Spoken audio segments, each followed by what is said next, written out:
안녕하세요. 오늘 저희가 함께 깊이 파헤쳐 볼 자료는 비자의 2026 회계연도 1분기 실적 발표 자료인데요. 이게 그냥 딱딱한 숫자 보고서처럼 보일 수 있지만 사실 잘 들여다보면 돈과 결제의 미래가 어디로 향하는지 보여주는 아주 흥미로운 지도 같은 자료예요. 네, 맞습니다. 오늘 저희가 참고한 자료는 바로 그 컨퍼런스 콜 녹취록과 재무 결과 프레젠테이션 PDF 파일입니다. 오늘의 목표는 명확합니다. 이 숫자들 너머에서 비자가 그리고 있는 큰 그림은 과연 무엇인지, 그 진짜 이야기를 함께 파헤쳐 보는 거죠. 이 자료들이 우리가 내일 그리고 그 이후에 물건값을 지불하는 방식에 대해 무엇을 말해주고 있을까요? 자, 그럼 바로 시작해 볼까요? 먼저 가장 눈에 띄는 숫자들부터 보죠. 실적이 정말 탄탄해요. 1분기 순수익이 19억 달러, 작년 같은 기간보다 15%나 증가했고요. 주당 순이익, EPS도 똑같이 15% 늘었죠. 그런데 정말 입이 벌어지는 건 그 규모인데요. 1분기 동안 처리한 결제액이 약 4조 달러라고 해요. 4조 달러. 이게 감이 잘 안 오실 텐데 우리 돈으로 5천조 원이 넘는 돈입니다. 와, 이것도 8% 증가했고 처리된 거래 건수도 690억 건으로 9%나 늘었죠. 네, 이 숫자들만 보면 그냥 사람들이 여전히 돈을 잘 쓰는구나 싶어요. 맞아요. 그 해석이 틀린 건 아닌데 그게 이야기의 전부는 아니겠죠. 바로 그겁니다. 이 실적을 좀 더 넓은 맥락에서 볼 필요가 있어요. 요즘 비사는 더 이상 스스로를 신용카드 회사라고 부르지 않거든요. 아, 그런가요? 네, 자료에서도 스스로를 결제 하이퍼스케일러, 그러니까 페이먼스 하이퍼스케일러라고 칭하는데요. 하이퍼스케일러요. 그거 약간 아마존 웹서비스 같은 클라우드 컴퓨팅 회사들 얘기할 때 많이 듣던 용어인데 결제에 붙으니까 좀 낯서네요. 정확히 보셨어요. 쉽게 말해 AWS가 클라우드 컴퓨팅의 수도관을 제공하잖아요. 네, 그렇죠. 비사도 마찬가지로 돈이 흐르는 금융의 수도관이 되겠다는 거예요. 은행이든 핀테크 기업이든 누구든지 비사의 네트워크 위에서 자신만의 결제 서비스를 만들 수 있게 하는 거대한 플랫폼이요. 아, 이제 이해가 되네요. 단순히 카드 결제를 승인해주는 회사가 아니라 결제 인프라 자체를 제공하는 플랫폼이 되겠다는 거군요. 바로 그거죠. 그리고 그게 중요한 이유는 성장의 핵심 동력이 더 이상 사람들이 카드를 얼마나 더 긁는가에 있지 않다는 걸 보여주기 때문이에요. 그럼 진짜 이야기는 어디에 있는 건가요? 새로운 서비스에 있습니다. 자료를 보면 두 개의 성장 엔진이 유독 눈에 띄는데요. 하나는 기업 간 거래를 돕는 상업 및 자금 이동 솔루션인데 20% 성장했고요. 20%요? 다른 하나는 부가가치 서비스인데 이건 무려 28%나 성장했어요. 와, 28%면 엄청나네요. 네, 사실상 비사 전체 매출 성장의 절반이 이 부가가치 서비스에서 나왔다고 할 정도예요. 혁신은 바로 여기서 일어나고 있는 거죠. 부가가치 서비스라. 그게 바로 우리가 지갑에 든 플라스틱 카드 너머의 이야기였군요. 정확합니다. 비사가 전 세계에 50억 개가 넘는 자격증명을 보유하고 있다고 하는데 이제 그 자격증명이라는 게 단순한 카드를 의미하는 게 아니거든요. 카드의 개념 자체가 완전히 바뀌고 있다는 말씀이시죠? 네, 오늘날의 자격증명이 어떻게 진화하고 있는지 보여주는 세 가지 핵심적인 변화가 있습니다. 네, 정말 궁금한데요. 어디서부터 시작해볼까요? 가장 친숙한 것부터 시작하죠. 바로 탭투페이입니다. 아, 교통카드 찍듯이 띡 갖다 대는 거요? 이제는 너무 당연해져서 이게 혁신이었나 싶을 정도인데요. 그렇죠. 그런데 전 세계 대면 거래의 80% 이상이 이제 탭 방식으로 이루어진다는 건 정말 엄청난 변화예요. 불과 몇 년 전만 해도 카드를 긁거나 꼽는 게 대부분이었잖아요. 맞아요. 그랬었죠. 흥미로운 점은 아직 70% 수준으로 뒤처져 있는 미국 같은 나라에서도 샌프란시스코나 뉴욕 같은 대도시의 대중교통 시스템이 이 변화를 이끌고 있다는 사실이에요. 아, 대중교통이요? 네, 매일 버스나 지하철을 타는 아주 사소한 습관이 사람들의 결제 방식 전체를 바꾸고 있는 거죠. 매일 하는 행동이 새로운 기술의 문턱을 낮춰지는 셈이네요. 흥미롭습니다. 그럼 두 번째 변화는 뭔가요? 두 번째는 비자 플렉스 자격증명이라는 건데요. 플렉스 자격증명? 저는 이걸 결제계 스위스 군용칼이라고 불러요. 결제계의 스위스 군용칼이요? 재미있는 비유네요. 어떤 기능들이 있길래요? 말 그대로 카드 하나에 온갖 기능을 다 담을 수 있다는 뜻이에요. 직불, 신용, 내가 쌓아둘 리워드 포인트, 심지어 요즘 유행하는 선구매 후 결제 같은 할부 기능까지요. 와, 사용자가 결제하는 그 순간에 이번에 신용카드로 할까? 아니면 포인트로 낼까? 아니야, 이건 좀 비싸니까 3개월 할부로 하자. 이걸 선택할 수 있게 해주는 거죠. 그게 카드 한 장으로 다 된다고요? 그럼 계산대 앞에서 고민 좀 해야겠네요. 하하, 그렇죠. 실제로 트위터 창업자가 만든 블로그 캐시 앱이 이 플렉스 카드로 시범 운영을 시작했어요. 아, 벌써 쓰이고 있군요. 네. 사용자에게 결제의 주도권을 완전히 넘겨주는 거죠. 소비자에게 더 많은 선택권을 주는 동시에 가맹점 입장에서도 편리하고요. 그렇군요. 단순히 결제 수단을 넘어서 거의 개인 금융관리 도구처럼 변하는 느낌이네요. 그럼 가장 혁신적이라고 하셨던 세 번째 변화는 뭔가요? 아마도 가장 중요하고 파급력이 큰 기술일 텐데 바로 토큰입니다. 토큰이요? 들어는 봤는데 솔직히 정확히 뭔지는 잘 모르겠어요. 간단하게 설명해 주실 수 있나요? 물론이죠. 우리가 온라인 쇼핑할 때마다 입력하는 16자리 실제 카드 번호 있죠. 네. 토큰은 그 실제 카드 번호를 대체하는 일회성의 안전한 디지털 대리인이라고 생각하시면 돼요. 암호화된 숫자 뭉치 같은 거죠. 아, 그러니까 내 진짜 카드 번호는 안전한 곳에 숨겨두고 쇼핑할 땐 임시 번호를 쓰는 거군요. 정확해요. 만약 해커가 이 토큰을 훔쳐가도 아무 쓸모가 없어요. 특정 거래에만 유효하고 실제 카드 정보와는 완전히 분리되어 있으니까요. 이게 왜 그렇게 중요한가요? 규모 자체가 모든 걸 말해줍니다. 전 세계적으로 발행된 토큰이 무려 175억 개가 넘어요. 175억 개요? 실물 카드 수보다 훨씬 많네요. 네, 우리가 가진 실물 카드의 3배가 넘는 숫자죠. 이 기술의 핵심 목표는 온라인 쇼핑을 더 안전하고 결정적으로 더 쉽게 만드는 데 있어요. 더 쉽게요? 네, 혹시 온라인에서 뭐 살 때마다 주소랑 카드 번호, 유효기간, CBC 번호까지 다 입력해야 하는 그 비회원 결제 양식 지긋지긋하지 않으셨어요? 아, 정말 싫죠. 그래서 그냥 회원 가입하고 말 때가 많아요. 바로 그겁니다. 토큰 기술이 바로 그 귀찮은 과정을 없애는 열쇠예요. 내 카드 정보가 한 번 토큰으로 안전하게 저장되면 다음부터는 그냥 원클릭으로 결제하거나 지문이나 얼굴 인식으로 끝나는 거죠. 아하. 실제로 비자 자료를 보면 이 변화가 극적으로 나타나요. 전체 온라인 거래에서 비회원 결제가 차지하는 비중이 2019년에는 44%였는데 2025년에는 16%까지 떨어질 걸로 예상하고요. 와, 엄청나게 줄어드네요. 심지어 상위 25개 대형 온라인 쇼핑몰에서는 이미 4% 미만이라고 해요. 와, 96%는 그냥 로그인해서 클릭 한 번으로 끝난다는 거네요. 우리가 매일 경험하는 온라인 쇼핑의 편리함 뒤에 이런 기술이 있었군요.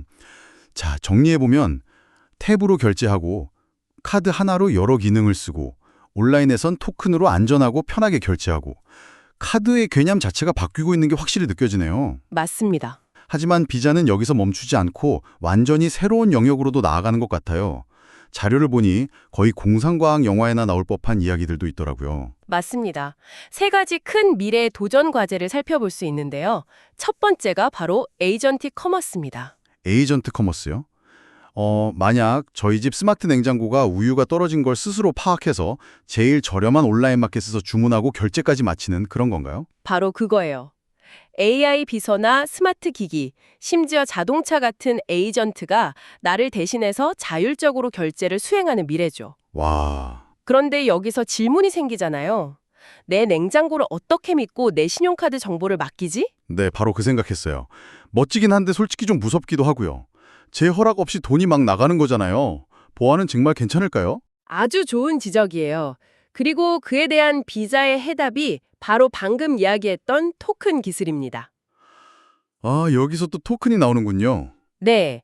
각각의 AI 에이전트, 즉 냉장고, 자동차, AI 비서에게 각각 고유하고 안전한 토큰을 부여하는 거예요. 이 토큰은 사용처나 한도가 제한될 수 있어요. 예를 들면요? 예를 들어 냉장고 토큰은 식료품 구매에만 월 30만 원 한도 내에서만 사용 가능하게 설정하는 거죠.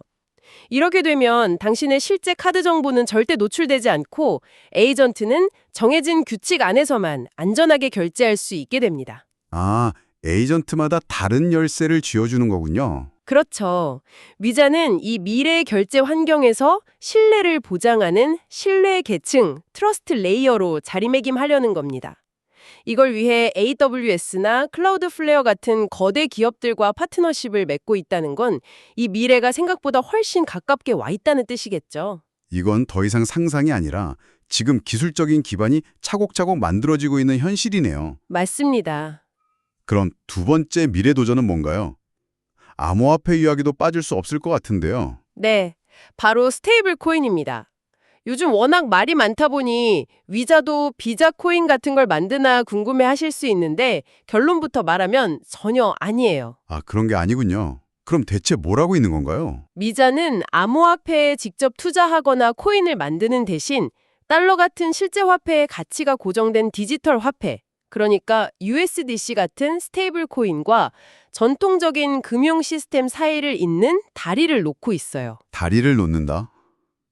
잠시만요. 그러니까 위자는 암호화폐 자체의 가치 변동 리스크는 지지 않으면서 그 기술을 송금 같은 수수료 사업에만 활용하겠다는 거군요. 맞아요. 굉장히 영리하고 실용적인 접근이죠. 와, 똑똑하네요. CEO가 컨퍼런스 콜에서 명확히 밝혔어요. 이걸로 뉴욕에서 커피 사는데 쓸 거라고는 보지 않는다고요. 그들이 주목하는 진짜 시장은 두 곳입니다. 어딘가요? 첫째는 프리랜서를 위한 해외 송금 같은 국가 간 결제 시장. 기존 금융망보다 훨씬 빠르고 저렴하거든요. 둘째는 아르헨티나처럼 자국 통화의 변동성이 매우 큰 국가들입니다. 아, 그런 곳에서는 달러에 연동된 스테이블 코인이 훨씬 안정적이겠네요. 그렇죠. 가치 저장 수단이자 결제 수단이 될 수 있죠. 타겟 시장이 아주 명확하네요. 현재 규모는 어느 정도인가요? 연간 정산 규모가 한 46억 달러 정도예요. 비자의 전체 규모에 비하면 아직 작지만 성장 속도가 정말 어마어마합니다. 알겠습니다. 미래 기술 이야기는 정말 흥미진진한데 이런 화려한 기술 말고도 비자의 성장을 이끄는 또 다른 축이 있다고요? 네, 마지막 세 번째 도전은 덜 화려하지만 그 규모가 훨씬 거대한 영역, 바로 B2B, 즉 기업 간 결제와 보안 분야입니다. 기업 간 결제라면 구체적으로 어떤 걸 말하는 건가요? 예를 들어 현대차가 자동차 한 대를 만들기 위해 전 세계 수천 개의 부품 공급업체에 대금을 지급하는 복잡한 과정을 생각해 보세요. 네, 상상만 해도 복잡하네요. 각 나라마다 통화도 다르고 송금 방식도 복잡하고 사기 위험도 있죠. 비자의 상업 솔루션은 바로 이런 문제를 해결해 줍니다. 각 거래마다 고유한 가상카드 번호를 발급해서 이 모든 과정을 자동화하고 추적을 쉽게 만들고 사기 위험을 획기적으로 줄여주는 거죠. 사실 이 B2B 결제 시장이 저희가 쓰는 소비자 결제 시장보다 규모가 훨씬 크다고 들었어요. 맞아요. 몇 배는 더 큽니다. 엄청난 기회의 땅인 셈이죠. 보이지 않는 곳에서 훨씬 더 큰 돈이 움직이고 있었군요. 그럼 보안은요? 보안은 이제 미자의 핵심 비즈니스 중 하나가 됐어요. 보안을 하나의 서비스로 판매하는 거죠. 서비스로요? 네, 위자가 가진 가장 큰 자산이 뭘까요? 바로 전 세계에서 일어나는 수많은 거래 데이터입니다. 그 데이터를 활용하는 거죠. 아, 데이터? 예를 들어 600억 건이 넘는 거래를 분석해서 사기 패턴을 학습한 AI 기반 사기 방지 도구가 있는데요. 이 도구 하나로 라틴 아메리카 지역에서만 6개월 동안 100억 달러, 우리 돈으로 13조 원이 넘는 사기를 막았다고 해요. 13조 원이요? 와, 정말 엄청나네요. 위자가 가진 데이터의 힘이 얼마나 강력한 경쟁 우위가 되는지 명확히 보여주는 사례 같습니다. 자, 정말 많은 이야기를 나눴습니다. 카드의 진화부터 AI 결제, 스테이블 코인, 그리고 기업 간 거래까지. 그럼 이 모든 것들을 종합해 볼 때 우리가 어떤 큰 그림을 읽어내야 할까요? 네, 오늘 나눈 대화에서 세 가지 핵심적인 주제를 뽑아낼 수 있을 것 같아요. 네. 첫 번째 주제는 결제 카드의 비물질화입니다. 우리가 지갑에 넣고 다니던 그 플라스틱 카드는 이제 유연하고 토큰화된 디지털 자격증명으로 변하고 있어요. 앞서 말한 스위스 군용칼 같은 플렉스 카드가 그 대표적인 예시죠. 실물보다 디지털이 먼저인 시대로 가는 거군요. 맞습니다. 두 번째 주제는 위자가 아주 장기적인 게임을 하고 있다는 거예요. 특정 기술이나 승자를 콕 집어 베팅하는 게 아니죠. 아, 미래의 결제를 AI 에이전트가 주도할지 스테이블 코인이 주도할지 아무도 모르잖아요. 그쵸. 하지만 위자는 어떤 기차가 미래의 승자가 되든 상관없이 그 기차가 반드시 달려야만 하는 선로를 깔고 있는 겁니다. 어떤 기술이 이기든 돈이 움직이려면 비사의 네트워크를 거치게 만들겠다는 거군요. 바로 그거죠. 미래 결제 유형을 위한 기본 인프라를 구축해서 그 중심에 서겠다는 아주 거대한 전력입니다. 그리고 마지막 세 번째는요? 마지막 세 번째 주제는 데이터와 AI가 비사 전략의 심장부라는 점입니다. 이제 비사는 단순히 결제를 처리하는 회사를 넘어서 그 과정에서 생성되는 방대한 데이터를 활용해 새로운 가치를 만들어내고 있어요. 방금 말씀하신 AI 기반 사기 방지 서비스가 대표적인 예시겠네요? 네, 맞아요. 또 다른 예로 Q&A 세션에서 언급된 올림픽이나 피파 월드컵 후원 사례를 보면 재밌어요. 비사는 이 글로벌 이벤트를 활용해서 단순히 브랜드를 홍보하는 걸 넘어 고객사인 은행들을 위한 맞춤형 마케팅 분석 서비스를 제공하고 높은 수익을 올립니다. 올림픽 기간에 특정 국가 관광객들이 어디서 돈을 많이 쓰는지 같은 데이터를 분석해 주는 거군요. 바로 그거죠. 결국 결제 처리는 기본이고 데이터와 AI를 활용한 서비스 기업으로 빠르게 진화하고 있는 겁니다. 네, 정말 돈이 움직이는 방식이 근본적으로 그리고 아주 빠르게 변화하고 있다는 걸 알 수 있네요. 스위스 군용칼처럼 내 필요에 맞게 변신하는 카드부터 나 대신 AI 비서가 알아서 결제해주는 미래까지. 오늘 살펴본 자료는 그 변화의 중심에 비사가 어떻게 자리 잡고 있는지, 그리고 얼마나 큰 그림을 그리고 있는지를 명확히 보여주는 것 같습니다. 마지막으로 청취자 여러분께 생각해 볼 만한 질문을 하나 던지고 싶어요. 네, 어떤 질문인가요? 오늘 우리가 살펴본 모든 혁신은 결제를 더 쉽고 더 안전하게 만드는 데 초점이 맞춰져 있었죠. 네, 그랬죠. 그런데 토큰과 AI 에이전키 기술이 결제를 점점 더 우리 눈에 보이지 않게 마치 숨쉬는 것처럼 자동화되게 만들면서 한 가지 질문이 생겨요. 우리가 더 이상 의식적으로 결제한다는 행위를 인지하지 못하게 될 때 돈과의 관계는 어떻게 변하게 될까요?